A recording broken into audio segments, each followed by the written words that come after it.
We talked earlier in the show about the Iranian deal, the 6-month deal regarding development of nuclear weapons and enrichment of uranium. Jeff sent me a story about a study which shows that nuclear launch officers are suffering from serious burnout. And this is an unpublished study for the Air Force obtained by the Associated Press.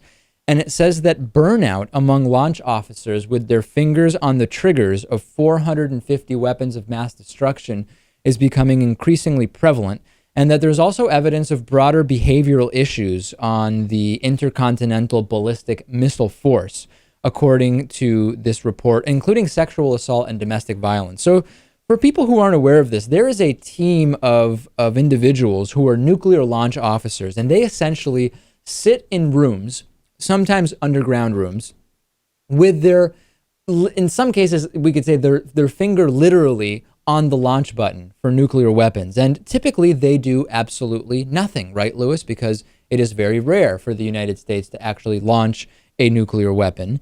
They know most of their career they will realistically never actually do the job they've trained for, and that if they actually had to, the situation on this planet will probably have gotten pretty bad. So I actually can understand why this is a position that could lead to significant behavioral effects and burnout. It seems completely obvious to me. Right. Makes sense. But is there something also, in terms of pressure or, I don't know, any type of weird anxiety that's going on with these guys? Well, what the report says is that based on small discussions they've had with about 100 different launch officers and security forces, missile maintenance type people, they found job satisfaction is very low. Workers are stressed by staff shortages. So in addition to having a job that for many of them is not particularly dynamic, I guess we could say, they also are having to work longer hours because of the lack of staff, equipment flaws, and also what they are considering stifling management tactics.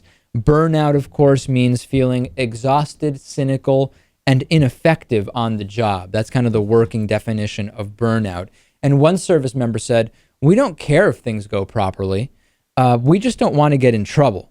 And that's never really the best barometer, right, Lewis, for being a happy and productive worker, which is we don't really care what happens as long as I personally don't get in trouble.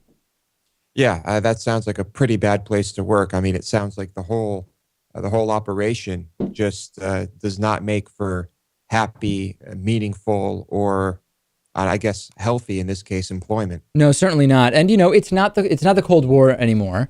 The likelihood of launching nuclear weapons is relatively low. If you think that you are one of many individuals in this position, so even if there was a nuclear weapon launched, you may not be the guy who's working right then, or it might not be the weapon you're controlling. That would make job satisfaction pretty low, aside from all of the other stuff that's going on right now. I think logic would suggest that these are people that you probably want to keep happy, right? I absolutely think so. No question about it.